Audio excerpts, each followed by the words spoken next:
শুভ সকাল বন্ধুরা, আমার আরও একটা নতুন ব্লগে তোমাদের সকলকে জানাই অনেক অনেক স্বাগত। আশা করি সবাই খুব ভালো আছো, আর আমরাও বেশ ভালো আছি। আজকের তারিখটি হচ্ছে 1 জানুয়ারি 2025। তো দেখতে দেখতে একটি বছর আবারও জীবন থেকে চলে গেল, পা দিলাম নতুন বছরে। তো আশা রাখি 2025টাও বেশ ভালো কাটবে। তো আমার সকল পরিবারের সদস্যদেরকে জানাই হ্যাপি নিউ ইয়ার, নতুন বছরের অনেক অনেক শুভেচ্ছা। সকলের খুব ভালো কাটুক, সুস্থ সবল কাটুক। তো নতুন বছর মানে প্রথম দিন কিছু স্পেশাল নয়, মানে প্রত্যেক দিন যা কাটে মানে একঘেয়েমি জীবন, ঠিক আজকের দিনটাও সেই রকম। যেহেতু সোনামা ছোট, এখন তো আমি কিছু আশাও করতে পারি না যে কোথাও যাব বা কিছু। যাই হোক, সোনামা যখন আমার বড় হয়ে যাবে তখন তো আছেই সব কিছু। তো চলো বেশি বকবক করবো না, কারণ সোনামাকে মায়ের কাছে রেখে এসেছি, আর আমি এখন এসেছি সোনামায়ের সব কাপড়গুলো রোদে দিতে। কারণ তোমার আজ দুদিন ধরে সোনামায়ের কাপড় রোদে দেওয়া হয়নি। তো চলো ঝটপট করে কাপড়গুলো রোদে দিয়ে দিই। আর এখন কিন্তু ঘড়িতে বাজে তোমার ওই 10:35, মানে প্রায় 10:30। তো অনেকটাই দেরিতে আজকে ব্লগটা শুরু করলাম, যেহেতু সকালে অনেক ব্যস্ত ছিলাম, খাওয়া দাওয়া সব কিছু হয়ে গেছে। তো চলো বেশি বকবক করবো না, এখন ঝটপট করে কাপড়গুলো রোদে দিয়ে দিই। বছরের প্রথম দিনই আমার সাথে এত বড় একটা অঘটন ঘটে যাবে, যেটা আমি কোনোদিনই ভাবিনি। তো চলো ভিডিওটা দেখতে থাকো, তাহলে বুঝে যাবে আমার সাথে বছরের প্রথম দিনে কী অঘটন ঘটলো। তো আজ হচ্ছে বছরের প্রথম দিন, মানে 1 জানুয়ারি 2025। অনেক আশা নিয়ে নতুন বছরে কিন্তু আমরা সবাই পা দিলাম। আশা রাখবো 2024-এর মতো যেন 2025টাও পার হয়। ঘুম থেকে অনেকক্ষণ আগেই উঠে পড়েছি, এখন কিন্তু আমার খাওয়া দাওয়া সব হয়ে গেছে। আজকে ছাদে আসতেও অনেকটা দেরি হয়ে গেছে, এখন প্রায় ঘড়িতে 10টার মতো বাজে। চলো এক এক করে সোনামার কাঁথাগুলো রেখে দিই। আর সোনামা কিন্তু ওর বড় মাসিমণির কাছে আছে, সোনামাকে বড় মাসিমণির কাছে রেখে এসে তারপরে আমি ওপরে এসেছি। আর এখন দিদি ভাইরা আছে, তো তাই জানো তো অনেকটা সুবিধা হচ্ছে, কারণ সোনামাকে ওদের কাছে রেখে নিজের কাজবাজগুলো টুকটাক করে নিচ্ছি। আর দিদি ভাইরা যখন আসেনি তখন কিন্তু মানে মায়ের যতক্ষণ না রান্না হয় ততক্ষণ পর্যন্ত সোনামাকে আমিই তো রাখতাম, তবে দিদি ভাইরা আসার পর কিন্তু অনেকটাই সুবিধা হয়েছে। তো চলো সোনামায়ের কাঁথাগুলো এক এক করে রেখে নিই। আর আমি কিন্তু সোনামায়ের কাঁথাগুলো প্রত্যেক দিন রোদে দিই। তো যাই হোক, আজকে যেহেতু বছরের প্রথম দিন, তাই কিন্তু কোনো স্পেশাল নয় আজকের দিনটা আমার কাছে। কারণ তোমার আজকে না কোথাও বাইরে যাব, আর না তোমাদের দাদাভাই আসবে। প্রত্যেক দিনের মতন একঘেয়েমি জীবন কাটাবো। আগের বছর 1 জানুয়ারির দিনে যেমন আমরা পিকনিকে গিয়েছিলাম, তোমাদের দাদাভাই আর দাদাভাইয়ের সমস্ত বন্ধু আর তাদের ওয়াইফরা মিলে। তবে এই বছর যেহেতু আমি আমার বাবার বাড়িতে আছি, আর আমার সোনামা তো খুবই ছোট, আর ও যেহেতু ব্রেস্ট ফিডিং করে, তাই আমার কোথাও যাওয়া হবে না। যাদের বেবিরা ব্রেস্ট ফিডিং করে তারা আশা করে এই জিনিসটা বুঝতে পারবে যে বাড়ি ছেড়ে কোথাও যাওয়া হয় না। দেখো, কালকে পুচকু সোনা কিন্তু ছাদের মধ্যে ওই যে ইট থাকে, সেই ইটগুলো এমন ছুঁড়ে ছুঁড়ে মেরেছে, পুরো ছাদ কিন্তু মানে ইটে ইটময় হয়ে গেছে। তো কালকে যখন প্লাস্টিকটা নিয়ে এসে বসেছিলাম, তো প্রচণ্ড কোমরে লাগছিল, তাই ভাবলাম আজকে ছাদটা ঝাড় দিয়ে দিই। পুরো ছাদটা কিন্তু ঝাড় দিইনি, কারণ আমাদের ছাদটা তো জানোই অনেকটাই বড়, তো অত বড় ছাদটা ঝাড় দেওয়া আমার পক্ষে সম্ভব নয়। তাই আমি যেখানটাতে বসি শুধু সেইখানটায় ঝাড় দিয়ে দিলাম, তারপরে বাকি অংশটা আমার মা বা জেঠিমা কেউ ঝাড় দিয়ে দেবে। আগের ভিডিওগুলো দেখে তোমরা জিজ্ঞেস করেছো যে দিদি ভাই, ভিডিওতে যে দিদিদেরকে তুমি দেখিয়েছো সেগুলো কি তোমার নিজের দিদি? হ্যাঁ বন্ধুরা, আমার নিজেরই দিদি, মানে আমার বড় জেঠুর 2 মেয়ে, মানে আমার জেঠতো দিদি। আমরা টোটাল কিন্তু 3 বোন 3 ভাই, টোটাল 6 জন। বেশ কিছুদিন ধরে চুলে তেল নেওয়া হয়নি, তাই আজকে মাকে বললাম চুলের মধ্যে তেল দিয়ে দিতে। তাই মা বলল রোদের মধ্যেই বস, এখানে চুলে তেল দিয়ে দিচ্ছি। আর জানো তো, এখন আমার চুলটা কিন্তু অনেকটাই পাতলা হয়ে গেছে, অনেকটা না পুরোটাই বলতে পারো পাতলা হয়ে গেছে। গোড়াটা এতটাই পাতলা হয়ে গেছে যে চুলে হাত দিতে কিন্তু আমার একদমই ভালো লাগে না। তো আমার মা কিন্তু চুলে খুবই সুন্দর তেল দেয়, তো এখন মা চুলে তেল দিয়ে দিচ্ছে। আর আগে কিন্তু আমি চুলে একদমই তেল নিতাম না, এমনকি সোনামা হওয়ার আগে পর্যন্ত চুলে তেল নিইনি। তবে এখন চুলে তেল নিই, কারণ তোমার চুলে যদি আমি তেল না নিই আমার জানো তো মাথাটা ধরে যায়, যেহেতু রাতে ঘুম হয় না তাই আর কি। তাই মাকে বললাম ভালো করে চুলের মধ্যে তেল মালিশ করে দাও, আর মা দেখো চুলের মধ্যে এখন আমাকে তেল মালিশ করে দিচ্ছে। ভিডিওর শুরুতেই তোমাদেরকে বললাম আজকে আমার সাথে কিছু একটা অঘটন হয়েছে। কি হয়েছে চলো শেয়ার করা যাক। এখন কিন্তু আমার স্নান করা হয়ে গেছে, তো তোমরা দেখতে পাচ্ছ আমি চুলে তেল লাগাচ্ছি। তো স্নান করার পর সোনামা ছিল আমার কাকিমার কাছে, তো তাড়াহুড়োতে সোনামাকে নিতে গিয়ে আমাদের খাটের মধ্যে যে খুঁড়োটা আছে সেটাতে লেগে এক কাচার পড়ে গেছি, আর দেখো আঙুলটা সাথে সাথে ফুলে গেছে।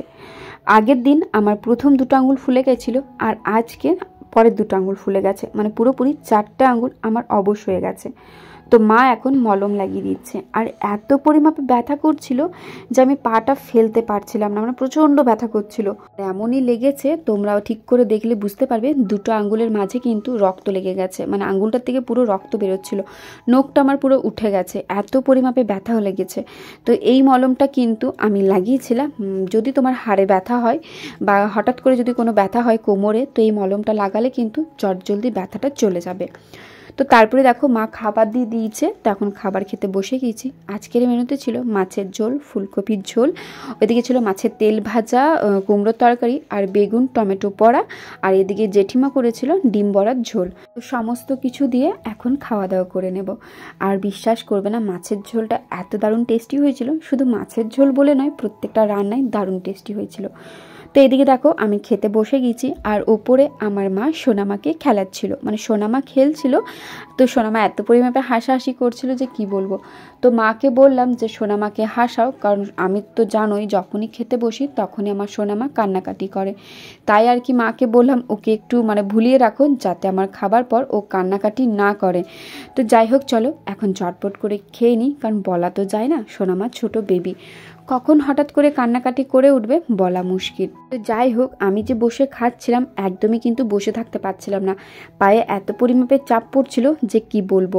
তো চলো ঝটপট করে খেয়ে নিই, কারণ কখন সোনামা কান্নাকাটি করবে বলা মুশকিল। যাই হোক, বছরের প্রথম দিনটা যে এত খারাপ যাবে একদমই ভাবিনি। কি আর করা যায়, যখন যেটা কপালে লেখা আছে সেটা তো আমাদের সাথে হতেই হবে, মানে বাধ্যতামূলক। তাই চলো বেশি আফসোস না করে এখন ঝটপট করে খাবার খেয়ে একটু শুয়ে পড়বো। তো খাবার খেতে খেতে আমার মা আর সোনামা দুজনেই নিজেদের মতো করে গল্প করছিল। তো মায়ের ভিডিওটাও একটু ক্যামেরাবন্দি করলাম। সোনামা দেখো আমার কত হাত পা ছড়িয়ে ছড়িয়ে খেলছে। আর হ্যাঁ, তোমাদের সাথে একটা কথা শেয়ার করি, কাল থেকে কিন্তু আমার সোনামা, কাল থেকে না সরি পরশু থেকে কিন্তু আমার সোনামা প্যান্টার হিসু করছে না, ও বাইরে হিসু করছে। যাই হোক, এটা তোমাদের সাথে পরে একদিন শেয়ার করব। তারপরে দেখো আমি আর একদমই পা নিয়ে হাঁটাহাঁটি করতে পারছিলাম না, প্রচণ্ড ব্যথা করছিল। এর মাঝে কিন্তু 2বার আমি মলমটা দিয়ে মালিশ করেছি। আর এখন প্রায় ঘড়িতে 4টে সাড়ে 4টে বাজে। আমি ওপরে গিয়ে দেখি মা সোনামাকে ঘোরাচ্ছিল, আর আমার সোনামা দেখো ছাদে থাকলে ঠিক কতটা খুশি হয়। আর যে পুচকু সোনা এখন বেলুন নিয়ে খেলাখেলি করছিল। এই 4টের সময় কিন্তু আমার সোনামা রুমের মধ্যে একদমই থাকতে চায় না, ওকে বাইরে বেরোতেই হবে, তাতে যেমন করেই হোক। আমার পক্ষে আর ওকে ঘোরানো সম্ভব হয় না, কারণ বুঝতেই পারছো সারাদিন সোনামাকে কোলে রেখে ওর সমস্ত কাজবাজ করে আর শরীরে এনার্জি থাকে না। তাই মাকে দিয়ে এই সময়টাতে আমরা তুমিই যাও সোনাকে ঘোরাও। তারপরে দেখো এখন পুচকু সোনা বেলুন নিয়ে খেলাখেলি করছে। তো পুচকু সোনা বেলুন নিয়ে খেলাখেলি দেখে আমি আর নিজেকে আটকে রাখতে পারলাম না, ওই পা ব্যথা নিয়ে কিন্তু পুচকু সোনার সাথে বেলুন খেলছিলাম। তবে বেলুন খেলে আমার কি হয়েছে জানো তো, তারপরে সন্ধ্যের দিকে পায়ে এত পরিমাপে ব্যথা ছিল যে ওই ঠিক 8টা 9টার পর আমি আর পাটা আবার নিচে ফেলতে পারছিলাম না। মলমটা লাগানোর পর কিছুটা কমে গিয়েছিল, তারপরে এই যে খেলাখেলি করে দিলাম, তারপর থেকেই এত ব্যথা বেড়ে গিয়েছিল যে কি বলবো। আর এইভাবে বেলুন নিয়ে খেলতে কিন্তু আমার খুবই ভালো লাগে। আগে ছোটোতে কিন্তু এইভাবে অনেক বেলুন খেলেছি। তবে পুচকুকে বলছিলাম চল তোর সাথে আমিও খেলবো, আর পুচকু যেহেতু একাই খেলছিল ওরও ভালো লাগছিল না, তাই মাসির সাথে খেলতে পেয়ে ওরও কিন্তু বেশ ভালো লাগছে। তো তোমাদের কার কার এরকম বাচ্চাদের সাথে খেলতে ভালো লাগে অবশ্যই কিন্তু জানাবে। তারপরেই দেখো বেলুন খেলতে খেলতে বেলুনটা নিচে পড়ে গেছে, কে যাবে এই নিয়ে তো অনেক তর্ক বিতর্ক হলো। আর তারপরে পুচকু সোনা বলল আমি যেতে পারবো না মাসি, তুমি যাও। যাই হোক আমিই গেছিলাম। তো এদিকে দেখো ভিডিওটা কিন্তু আমার পুচকু করছিল, আমি কিন্তু জানি না। তারপরে যখন আমি বেলুনটা আনতে গেলাম তখনই ওপর দিকে যখন তাকিয়ে দেখি পুচকু সোনা আমার ভিডিও করছে। মাসির সাথে থেকে থেকে ও কিন্তু ব্লগ বানানো শিখে গেছে। এই যে দেখো বেলুনটা আমার কোরানো হয়ে গেল। তারপরে আমি বেলুনটা নিচ থেকে ওপরে দেবার চেষ্টা করছিলাম, তবে যাই হোক যাচ্ছিল না। তারপর আবার চলে গেছিলাম ওপরে, পুচকুকে বেলুনটা দিয়ে আমি নিচে চলে এসেছিলাম, যেহেতু পায়ে তখন আমার খুবই ব্যথা করছিল। আর এখন ঘড়িতে প্রায় 6:30 7টার মতো বাজে। তো আমার কাকিমা চলে এসেছে সোনামাকে কাজল পরানোর জন্য। আর তোমরা তো জানোই এখন কিন্তু প্রত্যেক দিন আমার সোনামাকে কাজল পরানো হয়। তো এতে কিন্তু অনেক খারাপ কমেন্ট এসেছে। তো যাই হোক সবাই নিজের নিজের মতো করে ভাবে, আমিও কিন্তু আমার নিজের মতো করে ভাবি। তো সোনামা যদি ঘুমিয়ে যায় তখন কিন্তু ওকে কাজল পরাতে বেশ অনেকটাই সুবিধা হয়। তবে ও যদি জেগে থাকে তখন কিন্তু ওকে কাজল পরা একদমই যায় না, যেহেতু হাত পা ছড়ায় তো তাই আর কি। আর ও তো একটু একটু করে বড় হচ্ছে, তাই আর কি ও কাজল পরাতে দেয় না। আর তোমরা কে কে তোমাদের ছেলেকে বা মেয়েকে কাজল পরাও অবশ্যই কিন্তু কমেন্ট করে জানো।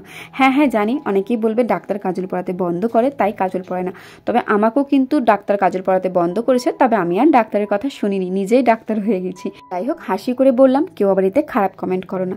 তো চলো আজকের ভিডিওটাও এত দূরে রাখলাম। ভালো লেগে থাকলে লাইক কমেন্ট শেয়ার আর সাবস্ক্রাইব করে আমার পাশে দেখো। দেখা হচ্ছে খুব তাড়াতাড়ি অন্য কোনো নতুন ভিডিওতে।